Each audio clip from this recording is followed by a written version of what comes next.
Well, greetings and welcome to the Dividing Line. I decided, despite the fact that it's probably, 110 degrees inside my truck right now, it's below 100. And we set some sort of record for the number of days of 100 degrees or above. But all that means is we didn't have a monsoon. I'm sorry, was that? No, I think it was 100 above. It was 100 above. Anyway, we just didn't have a monsoon this year. So there were none of these days where, the average goes above 100, I think, around May 13th, and then it goes back below 100 around this time of the year. And, most years you get some days in there with big old thunderstorms, and it cools it off so it doesn't get 100. That's all it meant. It didn't really mean anything else other than that. But anyways, I thought, you know what? I'm going to brighten up everyone's day today and keep everybody awake. And, Rich has just been secretly hoping, that, I'm really thinking that, if a couple dozen people there in the audience, sent in large size large coochies for Rich, I think he would probably just, be so thankful and so happy and finally be able to, do what he's always wanted to do, which right now looks like he wants to throw up. But no, dude, if you throw up and it's that colorful, I think you only have a few seconds to live anyways. So there's really no reason to be discussing any of that. So anyway, so I decided, I cranked the AC down, got the fan going. I'll take this off before I go back outside because everybody will be looking at me going, what in the world are you doing?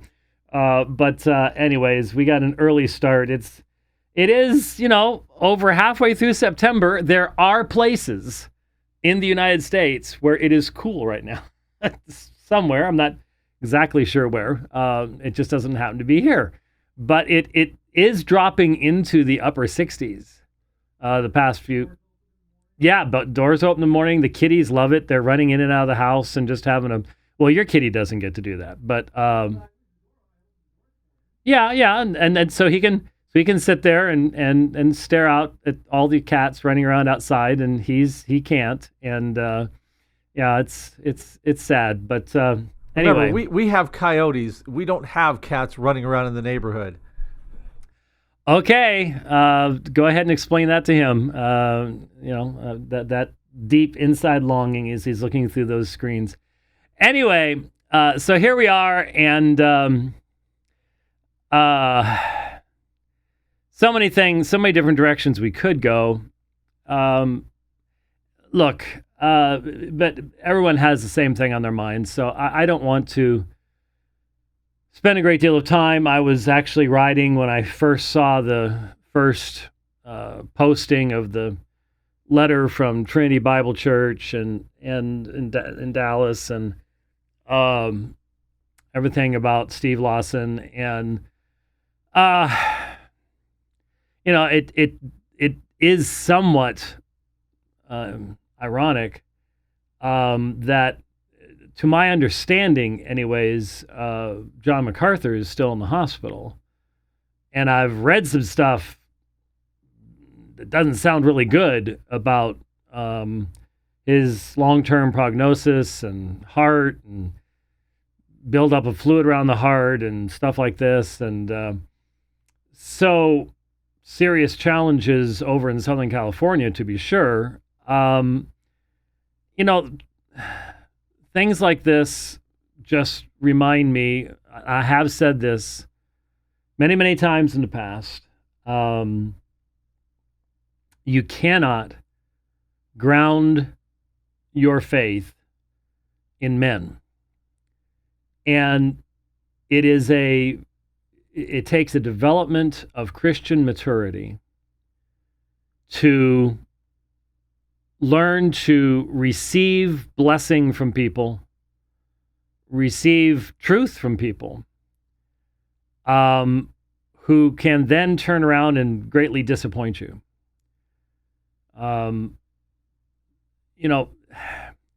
Every minister who walks behind that pulpit should recognize the biblical teaching that not many of you should be teachers. They have the greater condemnation. There's a stricter standard of judgment. There's no two ways about it. But anyone who preaches knows you have to, if you're going to speak the whole counsel of God, you're going to have to talk about things that you know you yourself struggle with, that you're guilty of in the past. It might be a besetting sin you're struggling with now. The only way to avoid that is to not proclaim the whole counsel of God. And so, yesterday morning, I wrote a little article on Twitter and I posted it on the blog, and I think I put it on Facebook too, but I normally don't. I don't bother with Facebook much, but it was about the sin of anxiety and worry. And, I said, this is sort of like a besetting sin. I mean, I was just sort of absorbed it from my parents. I mean, they lived, they were born during the recession, and they were both poor as church mice, and we were poor as church mice. We're so old, no one knows what church mice are anymore, so it's not really a good phrase to use. But anyway, so I just sort of picked that up, and it's a lack of faith, it's lack of trust. And man, I think as of this morning, there were 237 comments on just that one thing that I wrote. And the vast majority of people were like, man, did I need that today?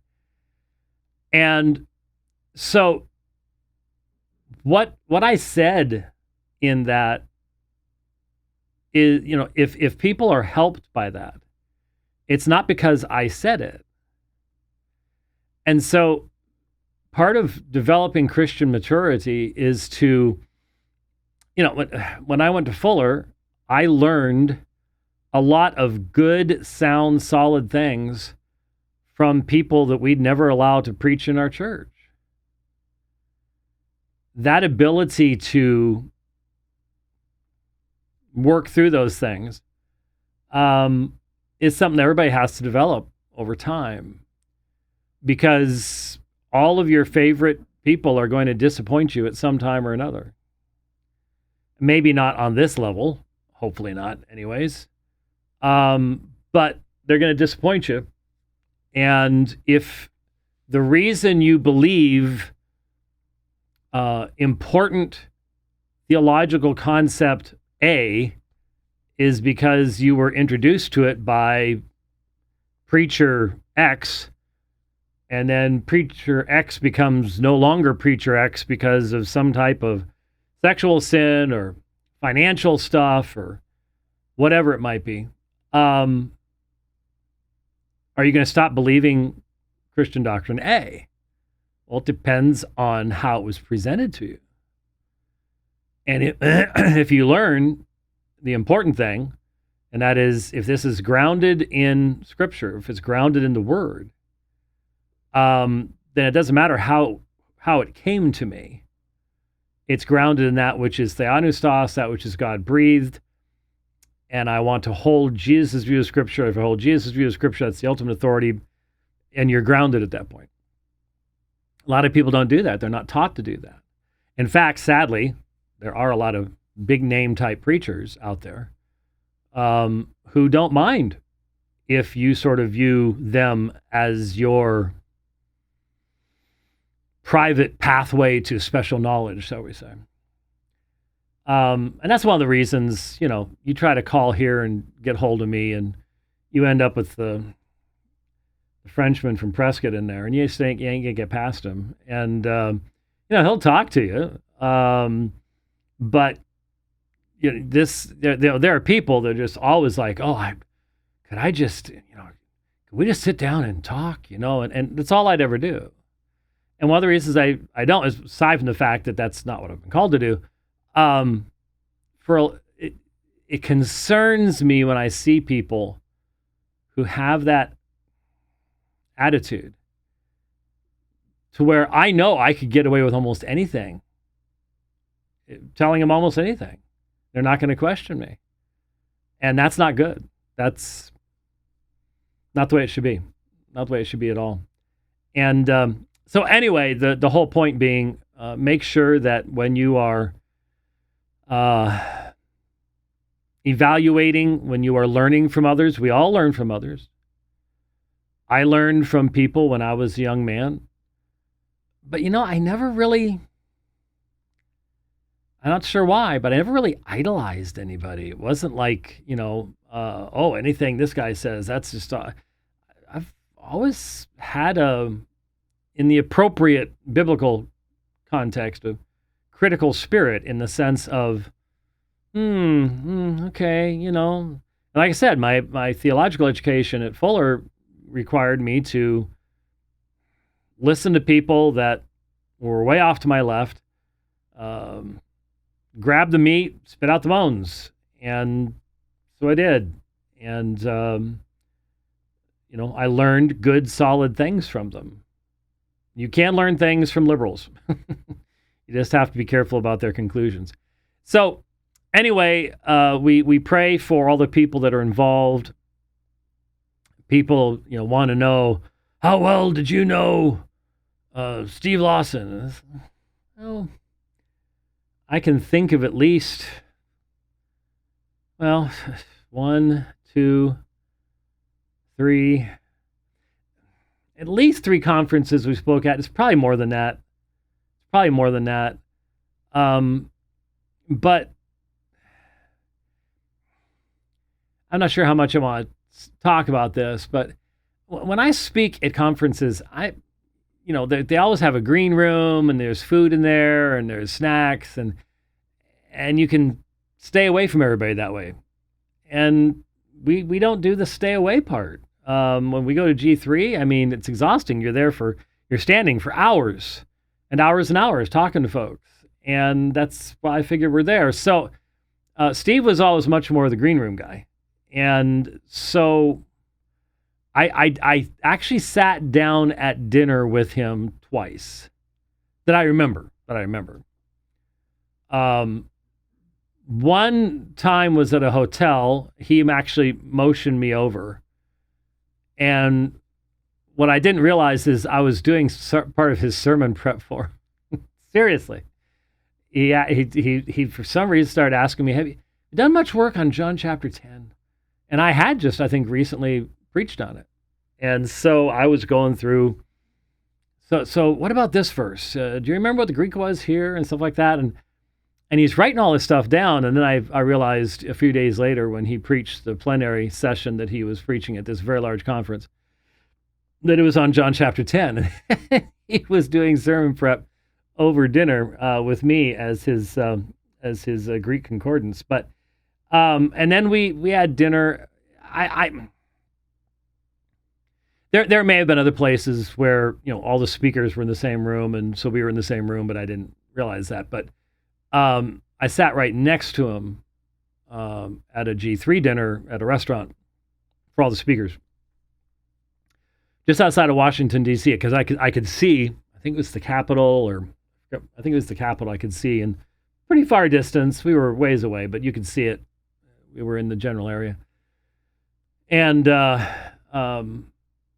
but we just, we know each other. We knew each other on site, and I ran into him at an airport at Sky Harbor Airport back when I was flying. It's probably about 2018, 2017, somewhere on there. And but of course he'd always be up in first class, so I didn't get to sit with him. I got to sit up in first class too, but it was always one of those complimentary upgrades because of all the miles you've flown.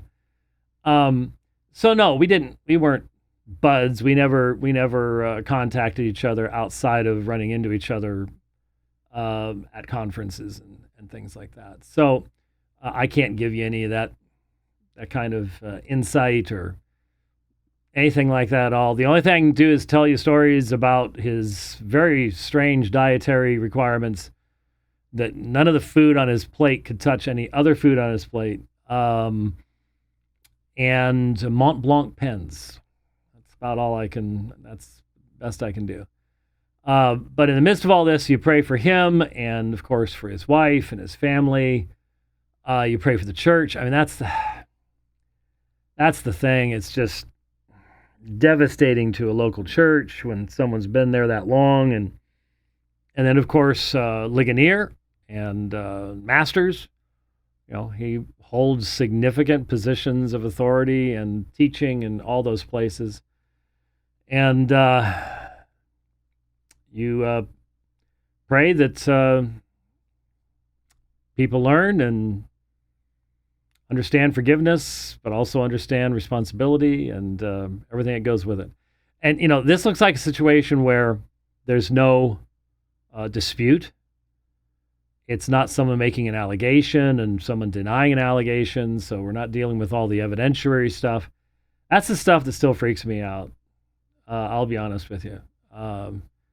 With these digital devices here that we can't do without, how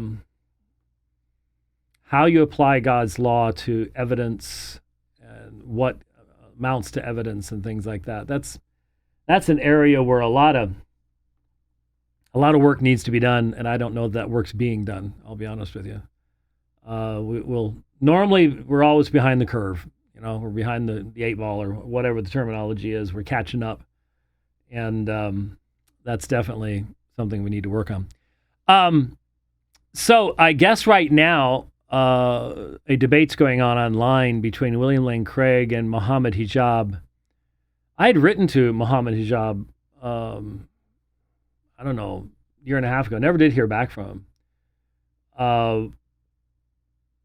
At the time, to be honest with you, it seems he was out in the streets of London doing jihadi type stuff. Maybe he's gone back doing some apologetics. I don't know. But they're debating the concept of the Trinity. And so I'll try to grab that. Eli Ayala told me about it. And once I get a chance to listen to it, he's like, hey, you want to pop onto my program and we can talk about it? And I'm like, we'll see. The number of books that I have right now that I really want to get through, and I'm listening at 1.5, trying to get through them. I just finished one this morning. The next one's 21 hours long. That's a lot of pedaling, driving, whatever it might be.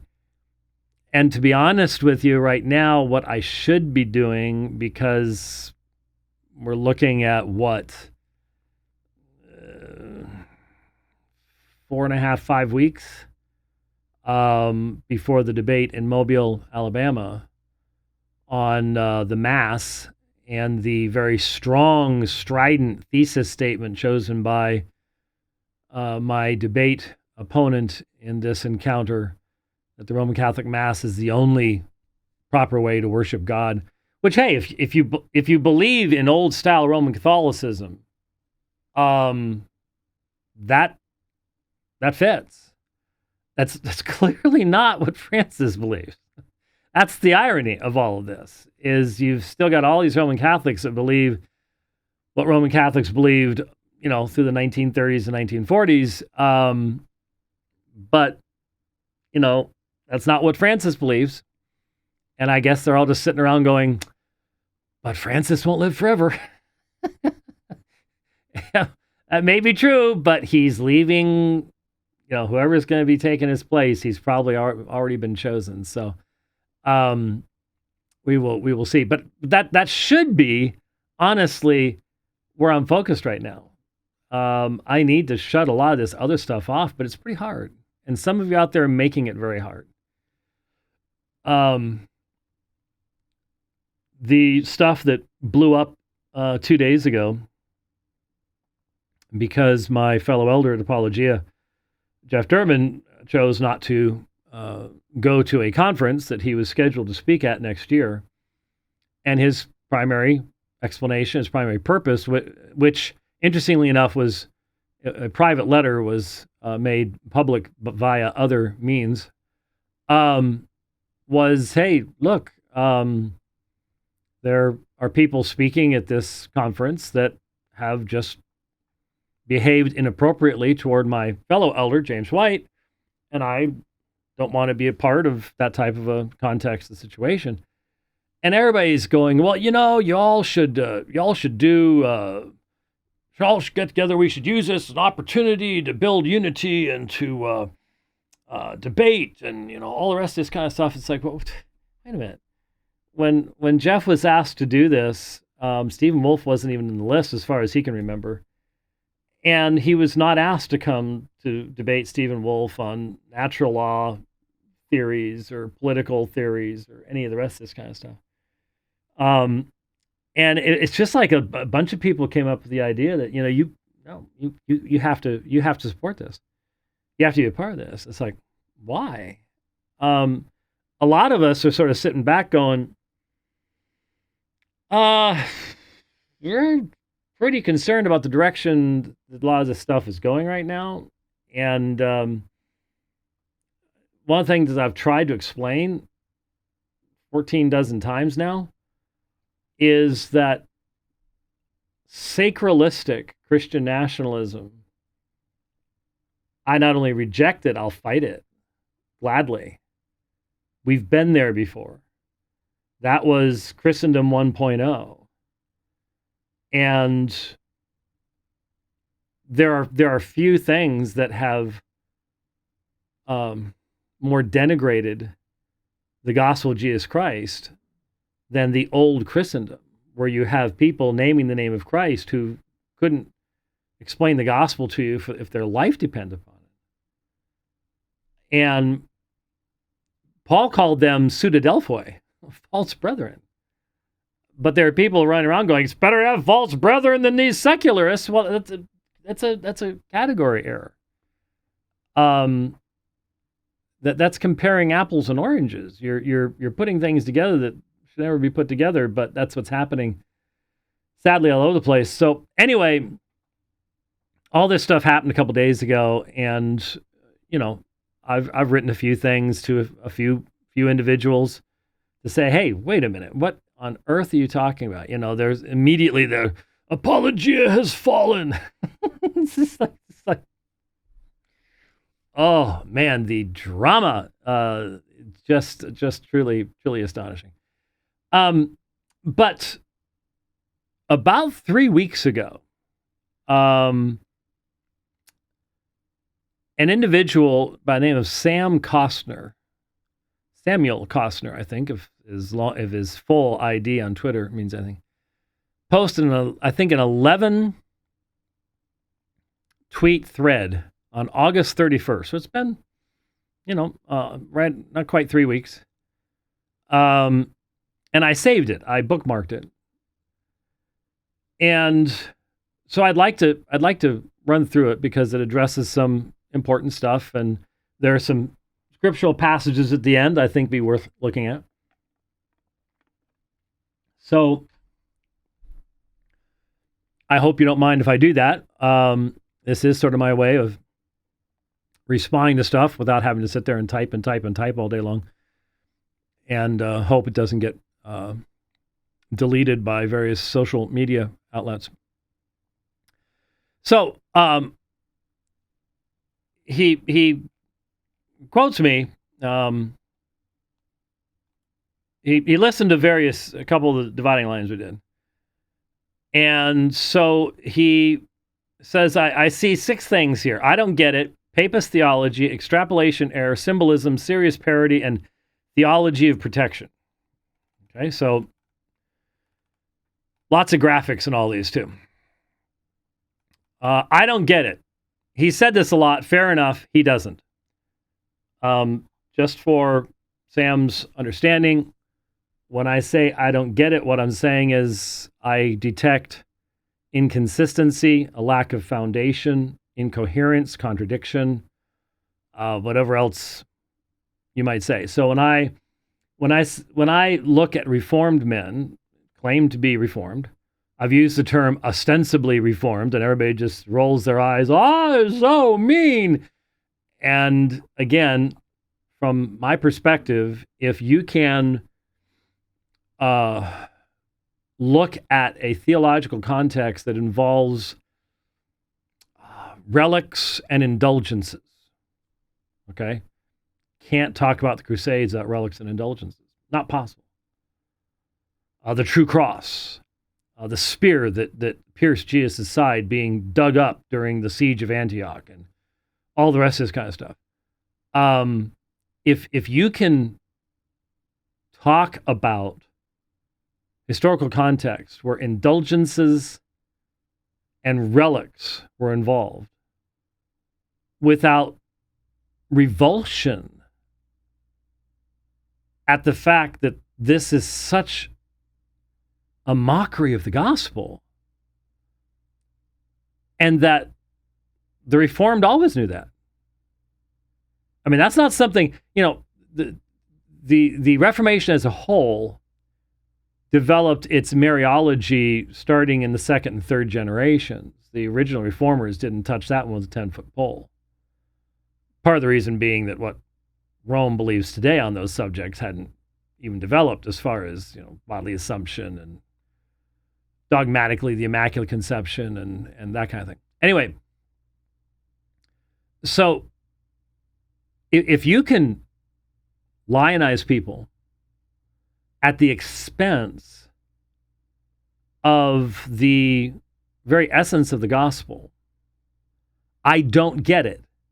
Which means I'm saying you're being inconsistent, self-contradictory, and therefore should stop in your tracks and go, okay, where did I miss it?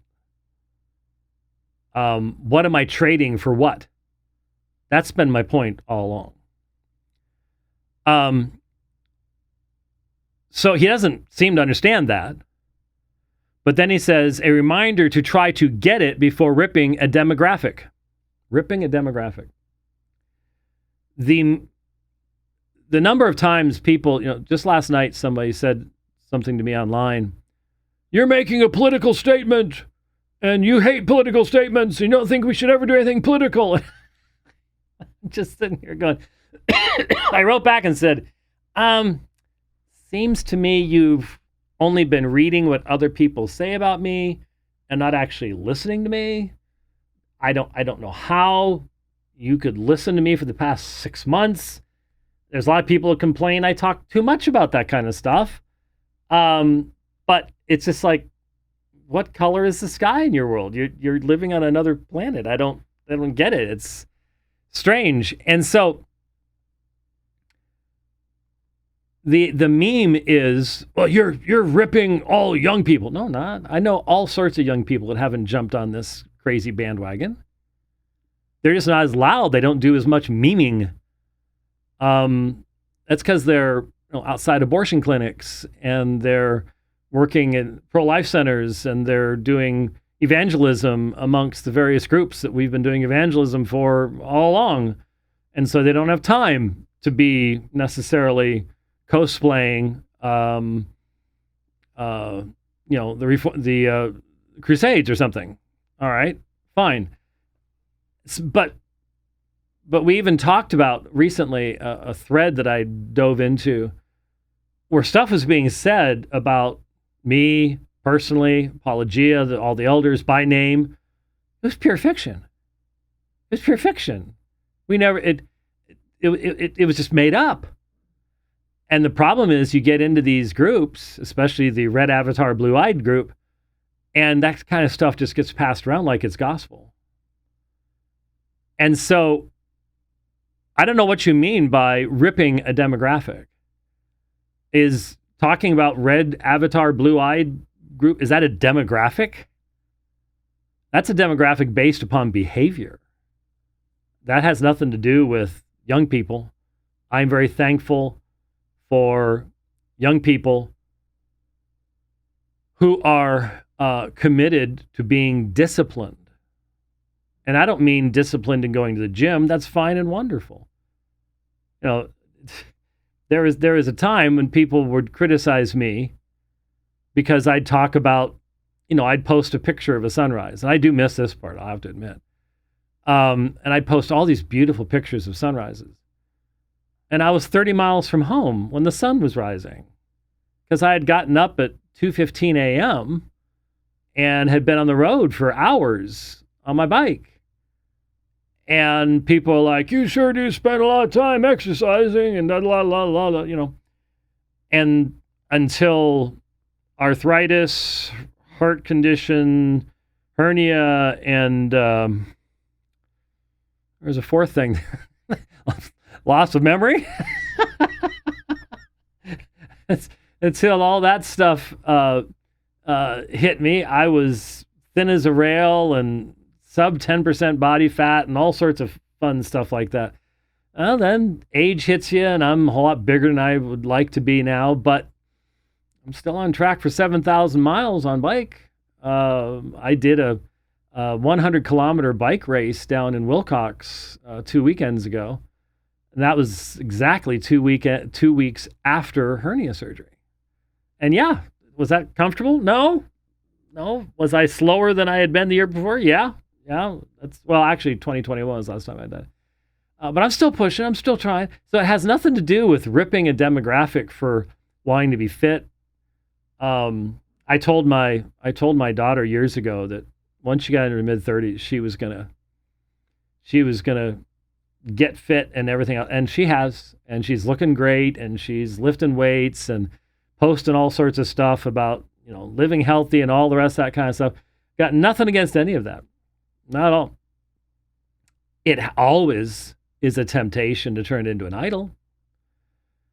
It's always a temptation to take for granted the health that you have to be able to do those things.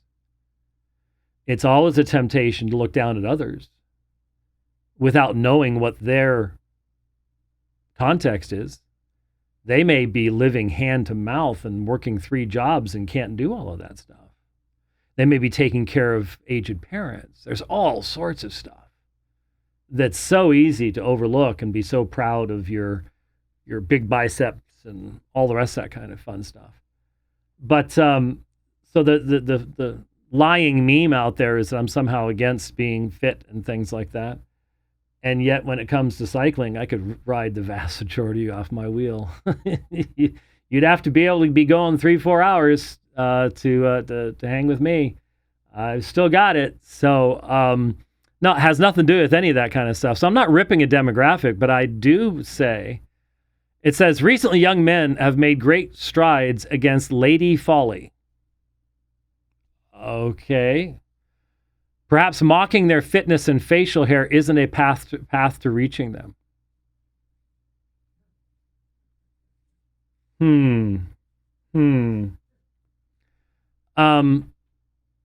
It is obvious to me that there are people who will this is the advantage of being in your 7th decade. I've seen this stuff come and go. And the big new thing comes along and everybody gets into it. And 10 years later, no one can even remember what it was. And what does it cost you to do that kind of stuff? To jump into this, jump into that. What have I always tried to model and teach for people, the generations coming up after me? Consistency, focus upon when you get to the end of your life, finish well. That's not done by running from one big thing to the next big thing. And right now, I just think of that video of that muscular guy with a massive beard and hair everywhere with a axe in his hand, wearing nothing but swim trunks, jumping off a cliff into the water, And everyone's like, oh, that's really cool. Well, I suppose as long as you make sure there's nothing in the water in the way. But how long does that last? And what about people they want to do all that, but they can't. They're not built to do that. They don't. They may feel like they want to, but God has not blessed them with that kind of physical prowess. Are they lesser than everybody else? The fact of the matter is that God gives to us gifts according to his calling. And what I've tried to teach young people down through the years is to be rooted and grounded in a deep faith in and commitment to the consistency and inspiration of the Word of God, to have Jesus' view of Scripture, and to be used by him in his service in such a way that the world won't understand your priorities, but as Paul wrote to the Colossians, even to the slaves, servants, obey your masters as unto the Lord. For it's not men that you serve as men pleasers, but Christ, who sees your heart, will always reward you for the work that you do. Live quietly, peaceably. I mentioned this morning the things that Paul recommended to us in Philippians chapter 4. And one of those was a reasonable mind, gentleness. And these are not the things that the world values, but they are the things that the scriptures direct us toward. And so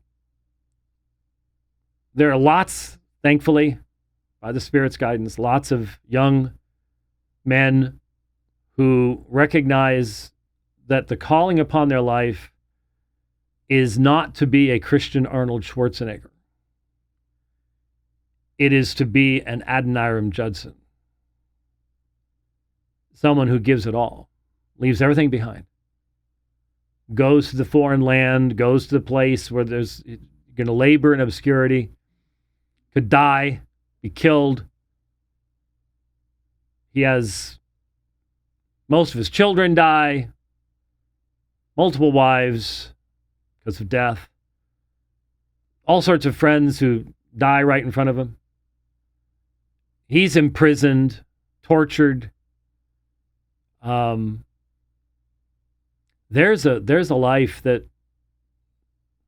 was lived well, was lived very, very well. And he never had big muscles, and he never did any of that kind of stuff. The strength that he cultivated was spiritual strength. It was consistency. And I haven't changed on any of that. No one had, this is, again, all this new stuff that just keeps flying in there. And it does seem that for younger people, there needs to be something new every couple of months because the old stuff gets boring. It's sort of like how many young guys were presuppositionalists only a few years ago. And now they're Thomistic evidentialists, and who knows what they're going to be next.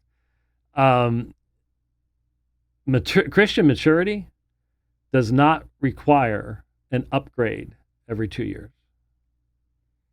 You don't need the new bigger number. What are we up to on iPhones? What is it now, 16? Well, you don't know. Yeah. I don't know, 15, 16, something like that, I think I've got a 12, something along those lines. I don't know. But that's the mindset, is that the bigger the number, need to upgrade. Got to get the new thing. And my position all along has been, you know what? Spirit of God 1.0 does not need an upgrade. Calling to serve others without being seen by the world doesn't need an upgrade at all. So, yeah, I'm not, didn't do any of that. Papist theology, one of the chief fears, I guess this is being ascribed to me. One of the chief fears is that the young, reformed, and red-pilled are unaware that Roman Catholic doctrine is heretical. From my limited perspective, I'd say he's correctly assessed a solid 0.6% of the group. The problem isn't non-existent, but almost. Well, Sam, you're very foolish. How many hours have you spent, Sam?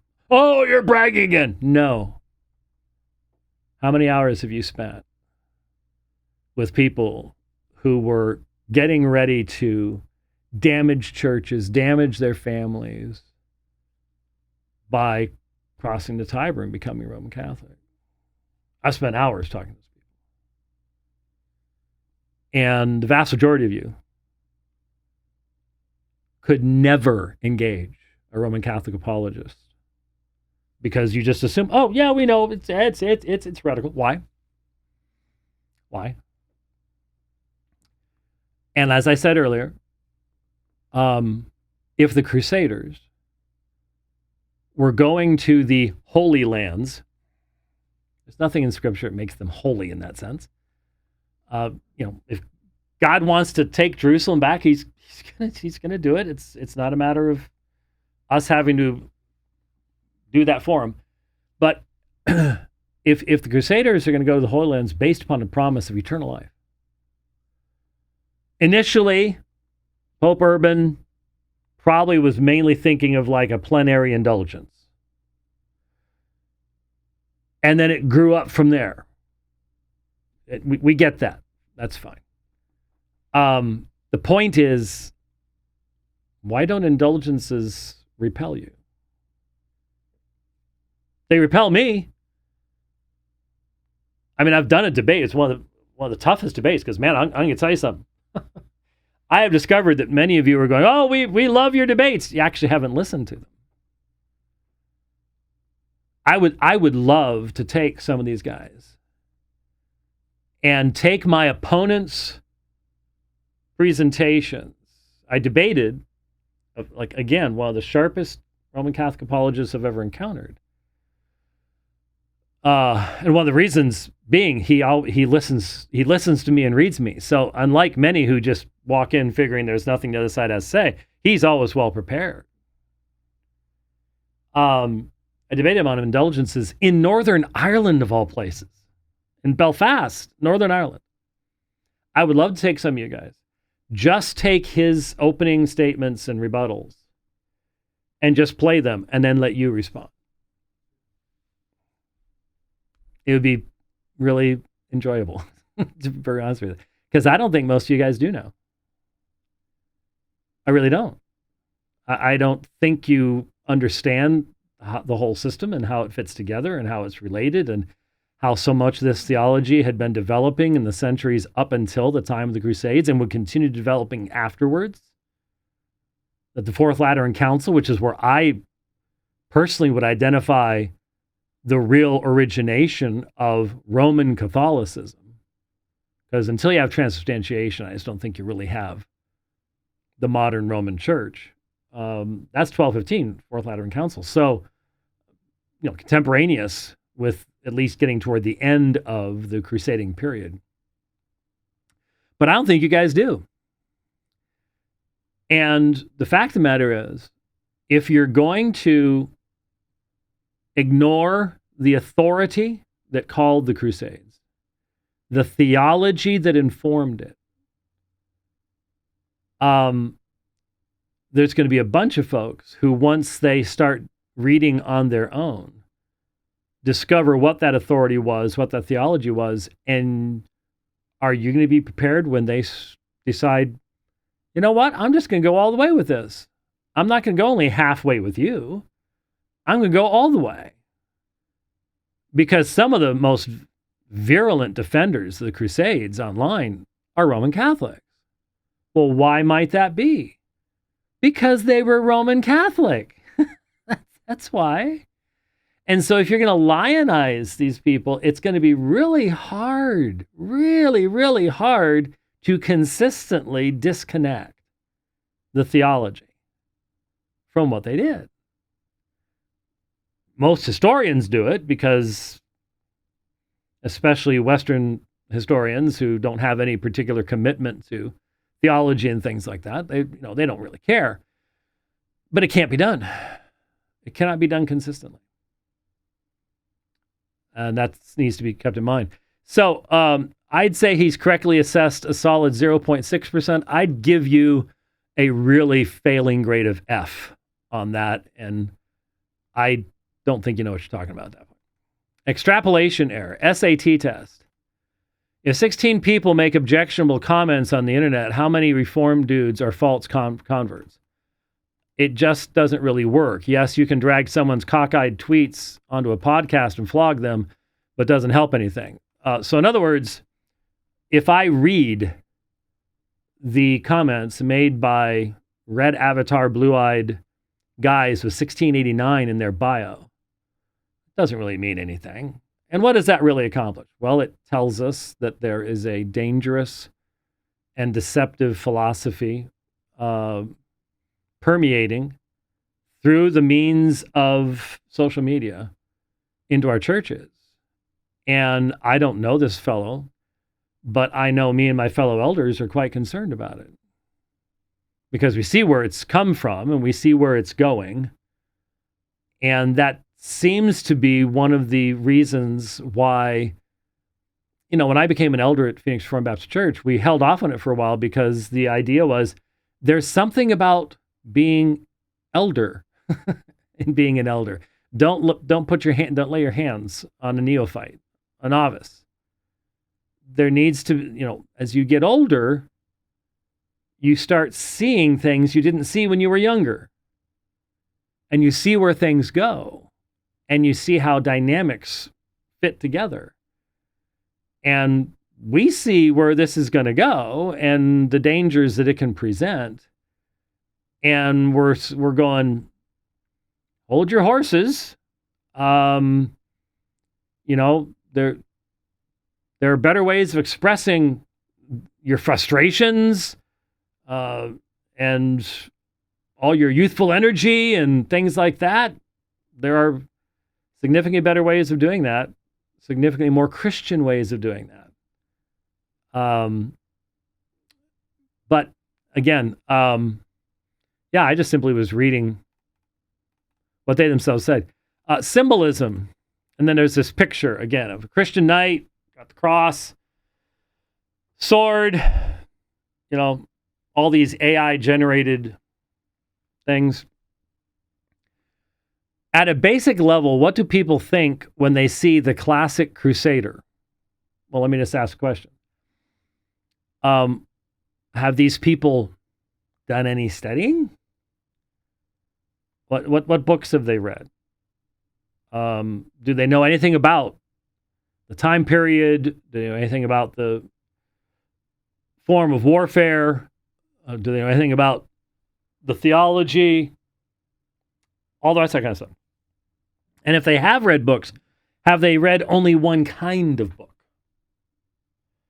So have you read modern revisionist stuff that is reacting to what has happened within Islam over the past 20 years, the Islamic resurgence?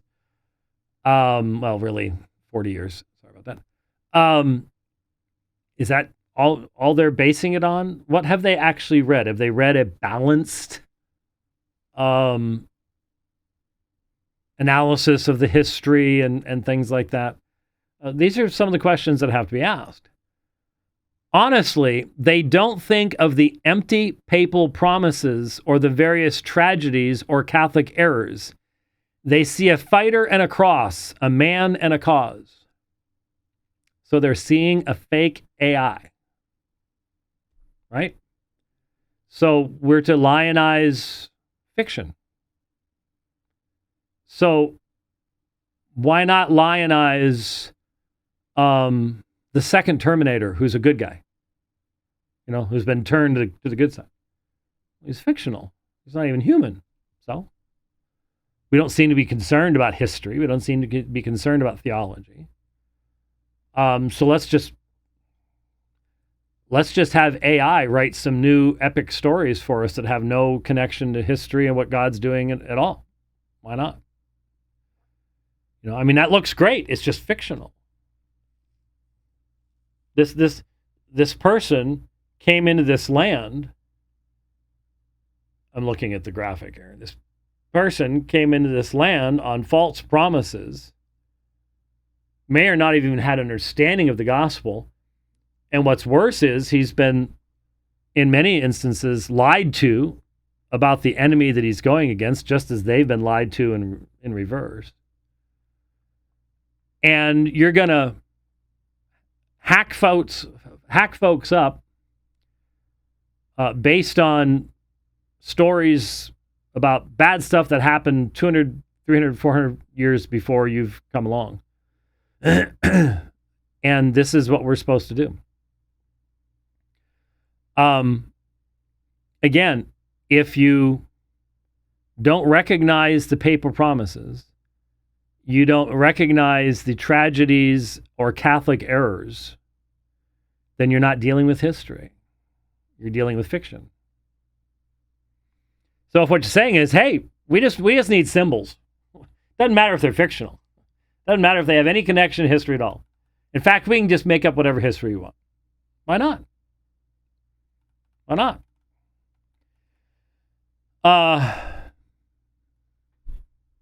This continues the sentence. So they see a fighter and a cross. Am I the only one who thinks that taking the cross of Christ, which was despised by the world, a message of weakness, and turning it into a military symbol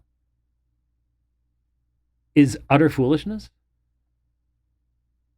Am I the only? I thought most of us used to agree with that, but evidently there's been a big shift, big shift, and so now it's cool to do that, to slaughter the infidel. Not a murderer or criminal, but a man putting himself in harm's way to take God's justice into dark places where terror still rules. Now that sounds awesome. That sounds awesome.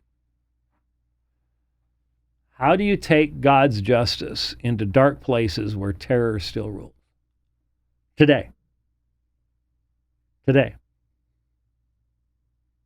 How do you do it? Adoniram Judson did it. All those brave Christians living in Muslim lands today do that every day. But here's the problem. They don't have a cross on their chest. They don't have a sword in their hand or an AR-15. They do it by patient, godly living and demonstrating to the people around them that they have something that those other people don't have. And man, that's not exciting enough for me. Except that's the call on the Christian. Right? Isn't it? Isn't that what we're commanded to do in Scripture? I thought it was. Yeah. So how do you take God's justice into dark places if you don't shine the light of the gospel? Were they shining the light of the gospel? All the sources, doesn't matter, revisionist, historical, whatever, all the sources say the same thing. There was no attempt to convert the Muslims. None. And I don't see any effort to convert the Muslims in the modern Crusader mindset either. And so, who's actually bringing God's justice? Who's actually doing it? And can you establish God's justice by the edge of the sword? Oh, he can use whatever means he wants. The question is, as Christians, what are we called to do? Are we called to use the edge of the sword to establish God's justice? And that's where you're really starting to get into all the sacralism stuff, which we can't talk about because sacralism, that's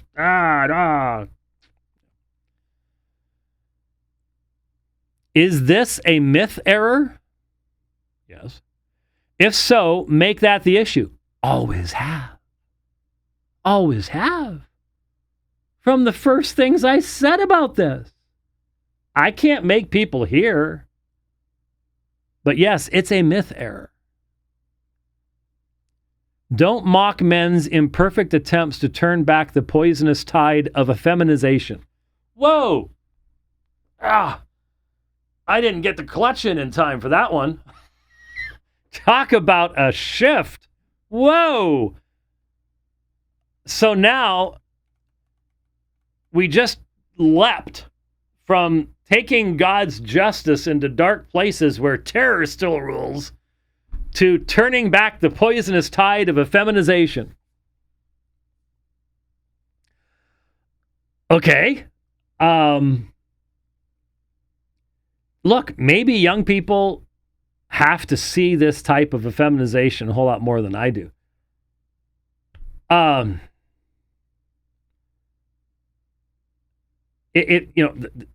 feminist movement,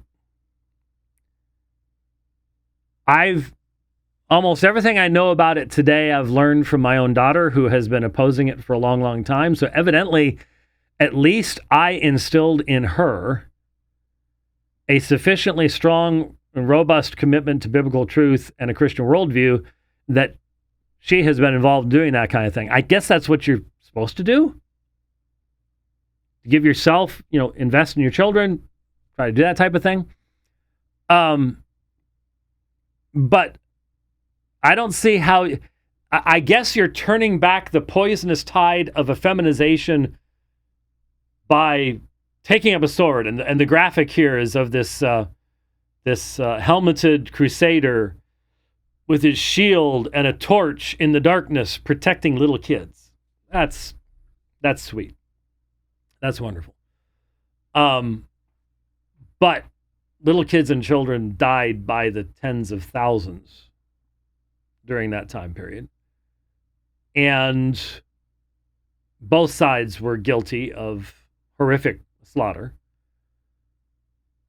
And I, again, just go, it's the myth error. You are using a myth. You're using fiction to try to promote something that's good, but you don't need the fiction to promote the good. It's called self-sacrifice to protect children. You don't have to do that with a cross on your chest and a sword in your hand. Serious parody. This is a chasm between millennials / Zoomers and boomers. I'm so sick of that stuff. I am just so glad I grew up without any of that. I honestly don't. Did we have any words for our parents' generation? Well, yeah. They were called the greatest generation because of World War II, but we just didn't think this way. This is a divisive foolishness to think that you can actually identify generations and just make them all guilty or praiseworthy for the same thing, whatever. I never saw myself as even a part of my generation. I stood apart as a Christian. It was following Christ or following the way of the world. It didn't matter what generation you were in. I just don't get any of this stuff. I don't get it because it doesn't make any sense. It's like you've accepted the kind of divisiveness that has been offered to you. And I'm seeing it all over the place. It's amazing. This is a chasm between millennials, Zoomers, and boomers, and everyone should be aware of it. Young-ish men, what is that, by the way, make memes and statements that are simultaneously and serious. I think there's a word missing. Maybe funny? Humorous? I don't know. It just seemed when I read it that, are you looking at it? Oh, you don't see it? Okay. They've no plans to hack anyone on battle, but they know we need that kind of courage. Okay, how do you produce, from a Christian perspective, the Apostle Paul, stoned, beaten, imprisoned multiple times, never called for the Christians to rise up in armed rescue of him from the Roman soldiers, did he? When he encouraged Timothy, and it seemed that Timothy had some timidity issues. When he encouraged Timothy to be strong in the Lord, what was the foundation of that? Was it, Timothy didn't seem to be all that healthy either. He had frequent stomach problems, and maybe it was the creatine at the gym that he was having some problems with or something like that. But he seemed to have some stomach problems. He probably wasn't, Arnold Schwarzenegger. And yet 2 of the most important epistles in the New Testament are addressed to him. And he is told that he has not been given a spirit of timidity, but of what? Power and of love and of discipline, a sound mind. How do you cultivate that? Is that not the courage that the scriptures say we are to have? Courage to stand against a world that is opposed to the Christian message? Does it, what does this courage end up looking like? And in all of church history, why do we have to go to the Crusades to see this courage? Let me suggest some other images of courage.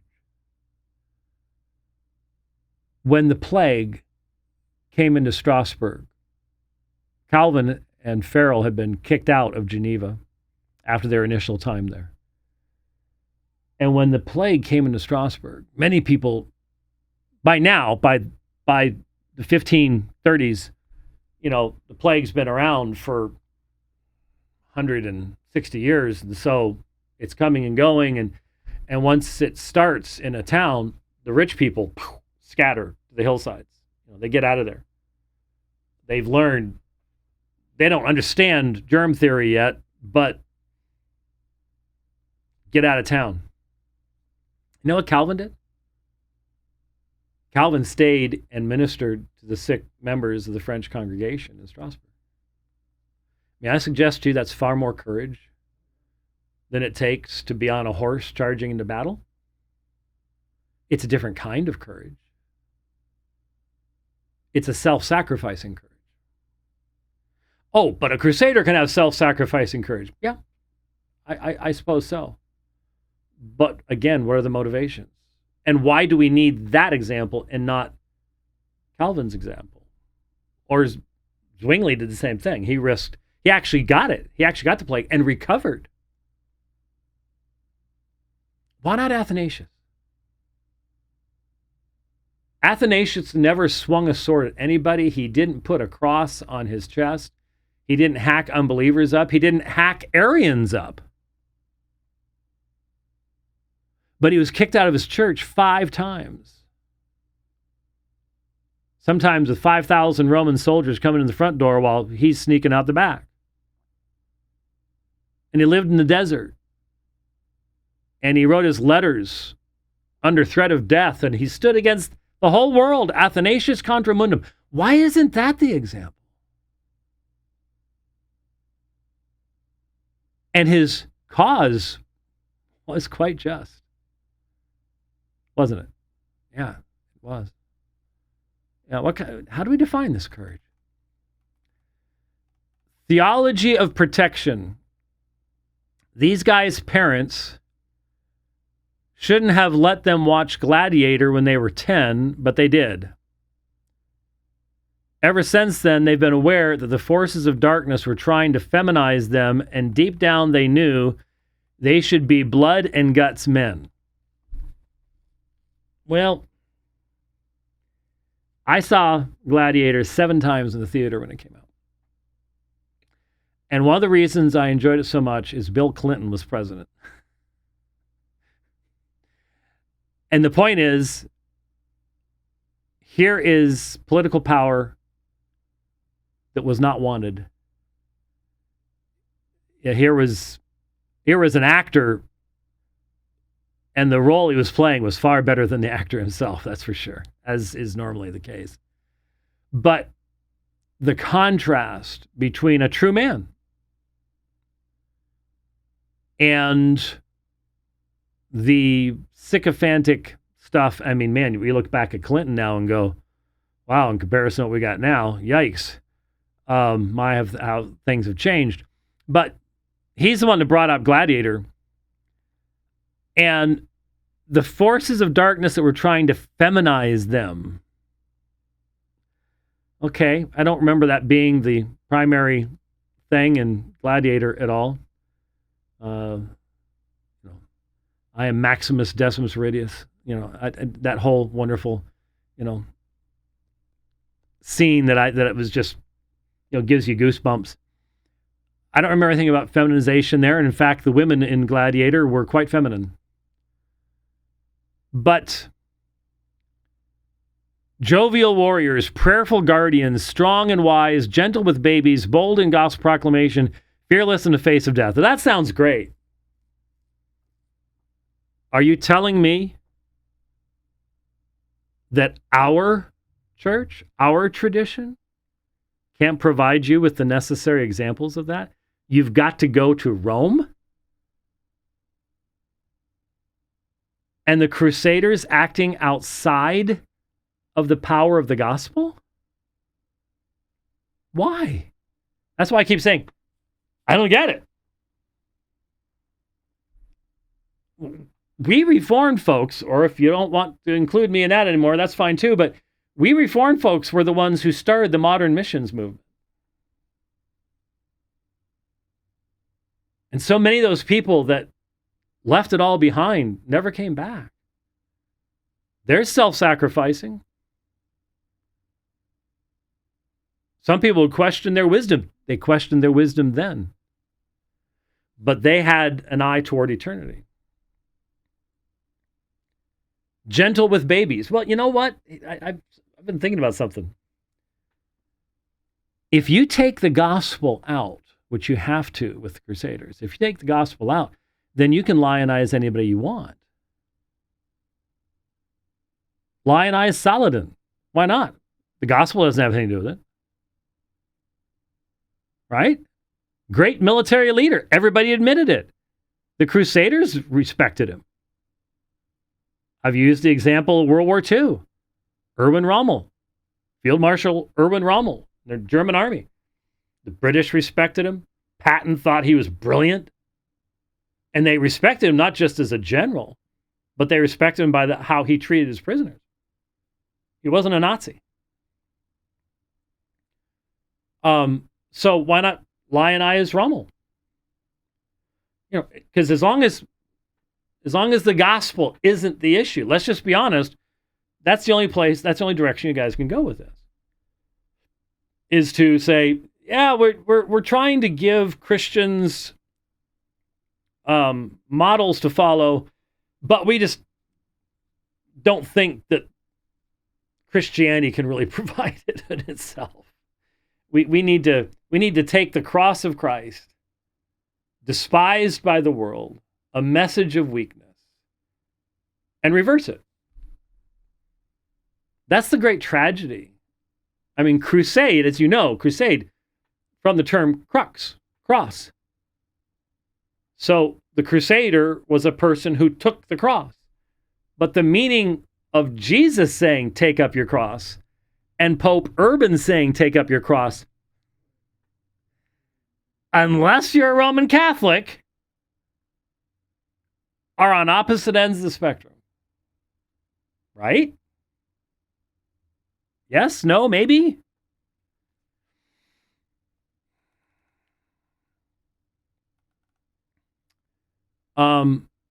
Before you laugh at that last bit, have you done the math of the third world invasion? They have. Well, if you're talking about, okay, are you talking about the traitors in the United States opening the borders to the rest of the world?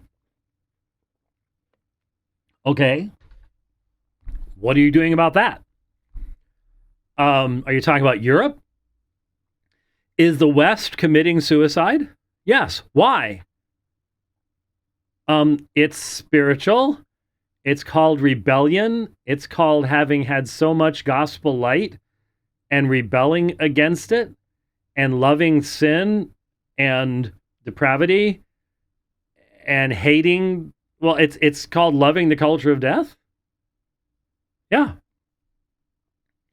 You don't change that with a sword. There's only one thing that can save Western culture, if it's going to be saved at all. Maybe it just needs to go away. And what takes its place will collapse, and that's when you begin to see things going the right direction, maybe? I don't know. But third world invasion, you can go over to Africa and find. Remember what Matt Walsh did? I love what Matt. I haven't seen this. Have you seen the new movie? Yeah, I haven't seen it either. I'll wait until it's available online. I'm not a big. My wife does love salty popcorn though. So, she always saves some for me when she brings it home. But anyway, when Matt Walsh went to Africa for What is a Woman and interviewed the tribal leader in this tribe somewhere in the interior of, I don't know where it was, Uganda or something. And the look on their faces about transgenderism and stuff like that. There is more common sense in tribal Africa than there is in universities of Europe and the United States. Why? It's rebellion. It's a revolution. It's the culture of death. How do you inculcate the culture of life? By further death? Or by the proclamation of the gospel of life? It seems like the answer to these things is not that difficult. Really seems pretty obvious to me. They know their grandchildren, well, here you go, their grandchildren will ask them why they didn't level the abortion mills sooner. Level them in what way? Level them in what way?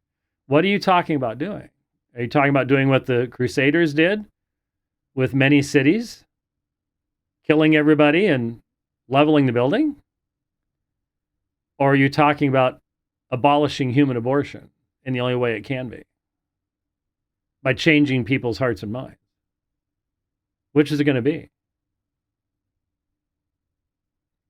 Why they didn't have their theology of protection worked out before they were 40. Why they didn't do more.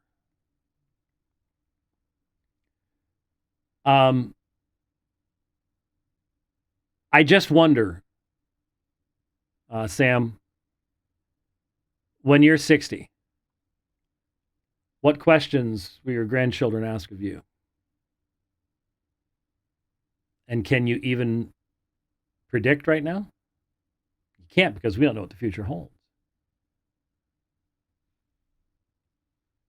Again, I don't speak for a generation, and it's foolishness to continue expecting people to do so. But I wish I knew when I was 25 what I know now. That's sort of how life is supposed to go, and that's one of the reasons why the Proverbs and the Psalms direct us when we were younger to show respect to those who are older than us. As I did, I was taught to do that. I was taught to do that, and I'm thankful that I did. I can give you numerous examples.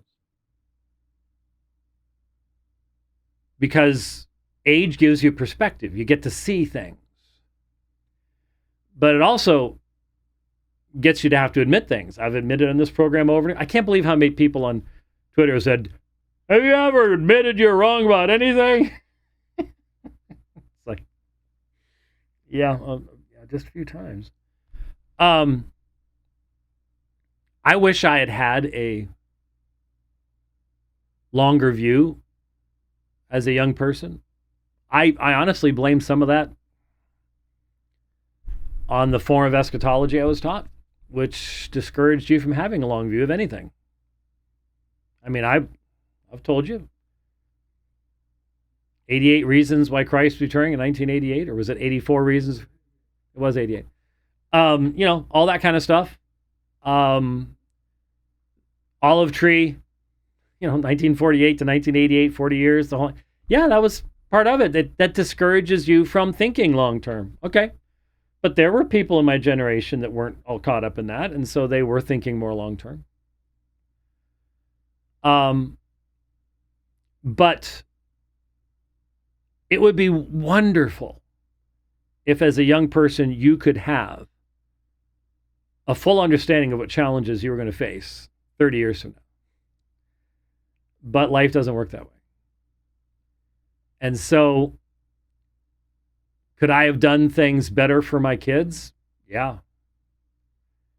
But did I seriously seek to give them the foundation that they would need to interact with and respond to the changes that I could not foresee in the future? I did.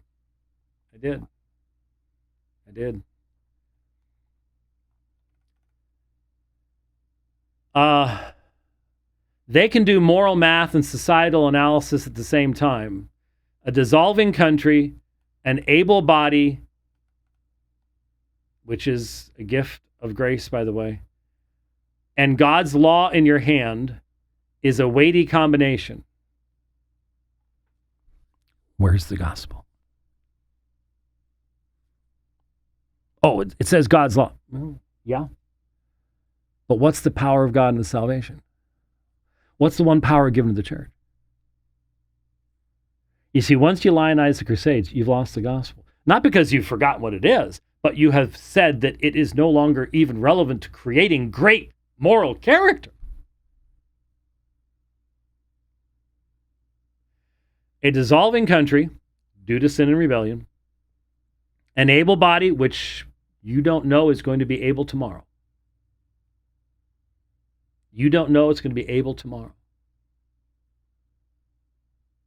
And God's law in your hand. Well, I hope you really mean that. Is a weighty combination. The world itself may fall on their shoulders soon. If you mean, you're talking about grandchildren. I'm talking great-grandchildren. My oldest granddaughter is almost 15. So, yeah, I pray to God I'll get to hold my great-grandchildren. I pray to God that I'll get to talk with my great-grandchildren. And there are numerous young men in this country that I've talked to, places like G3, local churches as I'm traveling. I've looked them in the eye and I've said, you're the next generation. You're going to face challenges I've never faced. So I appreciate your kind words as to what the ministry's meant to you, but I sure hope it has laid a foundation for you in the future. Been doing that for a long time. Long time, Sam. They don't want to biff it. Well, you know what? It's not up to them.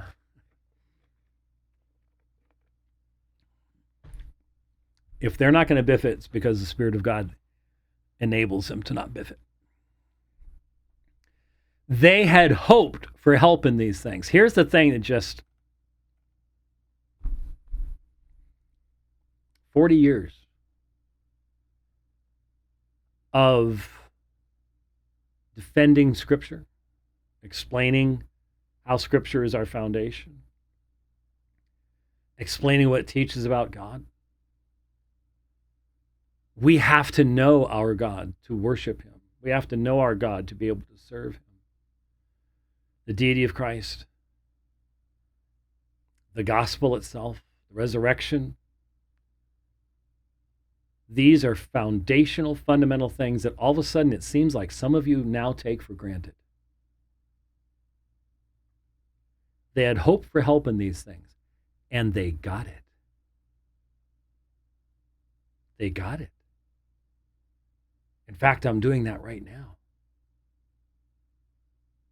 Because I don't want to live another 10 years and be sitting here in another glorious coochie. To Rich's, maybe by then he'll be colorblind and so he won't care anymore. You were doing so well. I was doing so well. I do not want to sit here 10 years from now. Have somebody call in the program and go, I was a young believer. I got caught up in the hyper-masculinity, super patriarchy, jumping off cliffs with massive beards and stuff in my, hammers in my hands and axes and I have a huge Crusader tattoo in the middle of my chest and it hurts so bad and I never got grounded and I got sucked off into all sorts of weirdness and I did a whole bunch of stupid stuff. Why didn't you warn me? Well, I did. Why didn't you direct me to what would keep me stable for my entire life? That's what we're doing. Right now. That's the whole point of it. That's the whole purpose of it. I'm a grandparent. I raised my kids. So I know there are times when your children, you correct them, you discipline them, you don't let them have the things they want, and they become angry. You don't love me, I hate you. We've all heard it. We've all experienced it. It's a part of life. And right now, I hear a lot of young people going, you don't love me, because I'm going, the direction you're going will lead you to disappointment. It will not give you long-term satisfaction.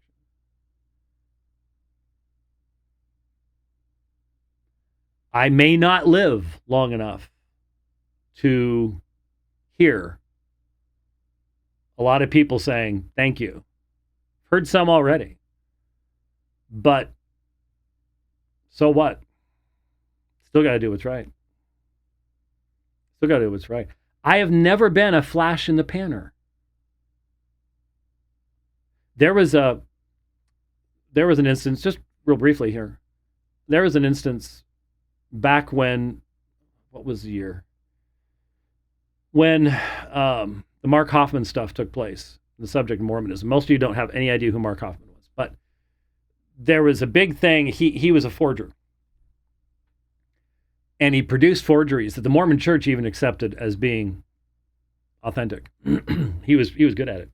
Then he started killing people who knew what he was doing, and then he got caught, and he's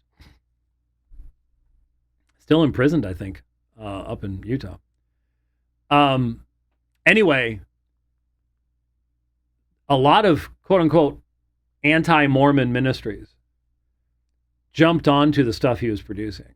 It's called the Salamander Letter. And, I'm reading this stuff, and that's really one of the primary areas we were involved with at the time. That's how we started, was Mormonism. But there was one ministry that sat back and went, something smells here. We're not jumping on this. Something's not right here. And it was Gerald and Sandra Tanner, Utah Lighthouse Ministry. And I looked and I followed their lead. We didn't jump on it. We didn't, there were people putting out tracts and all this stuff. And once the Tanners went, yeah, this doesn't look right, I went, you know what? This could have short-term benefit, but long-term damage. And that's called wisdom, folks. That's, you don't get the flash, but you get the conscience, the good conscience 30, 40 years later. That's what we need. He said, Dr. White, if you read this, I'm not trying to pile on. You said you didn't get it. And so I'm trying to help provide insight into the group you are so frustrated with. Well, it much more seems that they're frustrated with me, that I won't don my Crusader cross. That seems to be where the frustration is coming from. I hope to make peace through understanding. And before anyone misunderstands the theology of protection to be informed by Russell Crowe rather than Scripture, here are just a few of the verses that burn in the back of young men's minds. Okay, we'll finish up with this. Psalm 82, 3-4. Rescue the weak and needy, deliver them out of the hand of the wicked. Vindicate the weak and the fatherless, do justice to the afflicted and destitute, rescue the weak and needy, deliver them out of the hand of the wicked. It's context.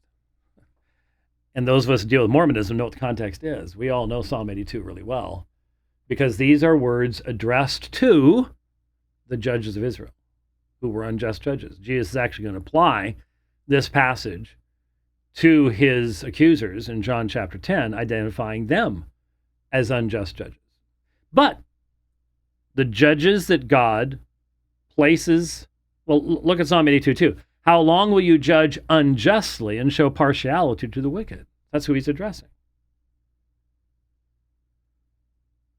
They are called to vindicate the weak and fatherless, do justice to the afflicted and destitute, rescue the weak and needy, deliver them out of the hand of the wicked. And I say to you, the way to do that to Christ's glory in the power of the Spirit is by faithful proclamation and application of the gospel of Jesus Christ.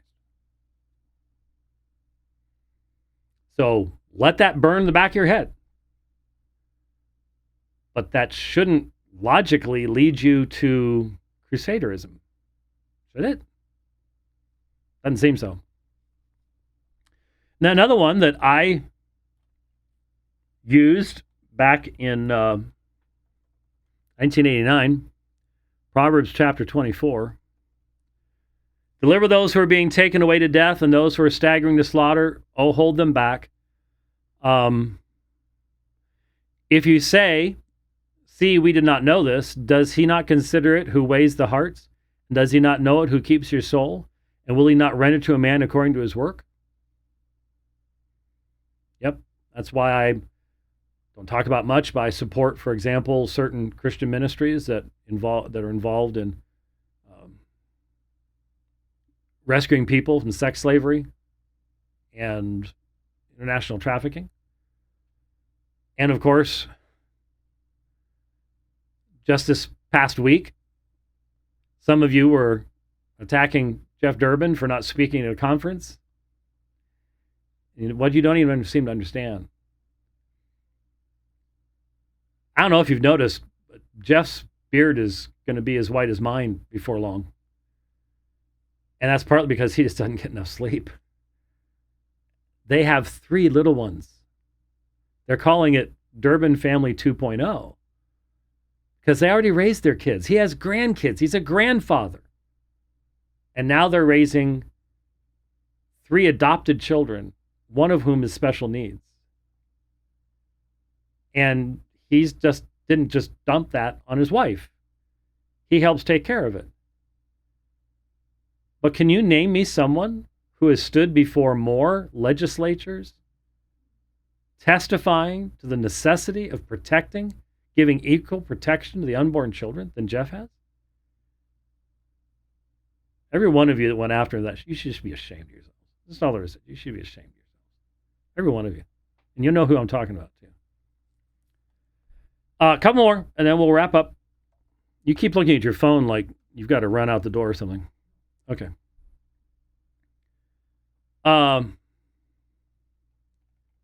Nehemiah 4:14. When I saw their fear, I rose and spoke to the nobles, the officials, and the rest of the people. Do not be afraid of them. Remember Yahweh, who is great and awesome, and fight for your brothers, your sons, your daughters, your wives, and your houses. Okay, so God called the people of Israel to, well, there were laws as to who could and could not be involved in the warfare. But yes, Israel was used by God to bring judgment upon the pagan peoples of the lands of Canaan. Okay, what does that mean now? What echoing is this? The next one is Luke 22:36, where Jesus said, buy a sword. So yes, it is appropriate to do. It's appropriate to do self-defense. I can't believe how many people have assumed that I don't believe that you should defend your family against evil people, because they don't seem to recognize the difference between that and invading another land, because you've been told that those people in their land are doing terrible, horrible things to people that you supposedly like but never even met. I mean, the category issues here are pretty amazing. But no, I'm not against personal self-defense, and in fact, find it quite wonderful. Ecclesiastes, if this is going to come up this way, there's only two more. 3:8, a time to love and a time to hate, a time for war and a time for peace. Yeah? So? Show me how this is connected to something. Well, it's a time for war, so we need to go to war. Okay, go to war against your flesh. How about that? Go to war against the culture of death by spreading life. How about that? How about giving yourself in the fight against the culture of death? Don't join the culture of death and don't lionize that kind of stuff, but fight the culture of death. Last one that he listed here, anyways. And this is also the last of the tweets. Greater love has no one than this, that one laid down his life for his friends. And I cannot think of a single example in the entirety of the New Testament where the fulfillment of that passage involved offensive military destruction of the infidels. But I can see all sorts of examples. Paul laid down his life for his friends through service. That's what he called Timothy to do. Sadly, some of the apostates in the text of the New Testament were people who refused to do that or found it too hard to do for a long period of time. But the greatest way to lay down your life for your friends is in service. And you can go, well, but if someone was breaking your house, okay, yeah, that's the rarity. That's not the regular. It's easy to think I'd have the bravery to do that. Great. What about tomorrow? What about how you need to lay down your life for your wife or your children or the people in your church tomorrow? It doesn't involve you getting to brandish a sword, whip out your gun, show the really cool ATF knife you've got, any of that kind of stuff. What if it means menial service? That's not very flashy, is it?